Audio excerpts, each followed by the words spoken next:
ហើយមីនីពីបូរីមេកុងឡែនមានរឿងដ៏អស្ចារ្យទៀតហើយ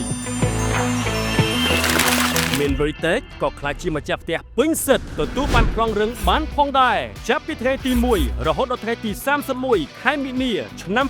2025នេះបូរីមេកុងឡែននឹងផ្ដល់ជូនប្រូម៉ូសិន Diamond Voucher Offer ដែលមានឱកាសផ្ដល់ជូនដ៏អស្ចារ្យជាច្រើនដូចជាទទួលបានបណ្ណសាច់ប្រាក់រហូតដល់$65,000សម្រាប់ការទិញផ្ទះទទួលបានការបញ្ចុះតម្លៃរហូតដល់ 16% ទទួលបានកម្ចីរយៈពេលវែងដល់ទៅ30ឆ្នាំទទួលបានឱកាសឈ្នះរង្វាន់រថយន្ត Rolls-Royce កុំឲ្យឱកាសខ្លាចជាម្ចាស់ផ្ទះរបស់អ្នកនៅខែមីនានេះកន្លងផុតទៅឲ្យសោះសូមទំនាក់ទំនងមកកាន់បូរីមេកុងឡែនឥឡូវនេះតាមរយៈលេខ061 955 999 ឬក៏តាមរយៈ Telegram ផ្ទាល់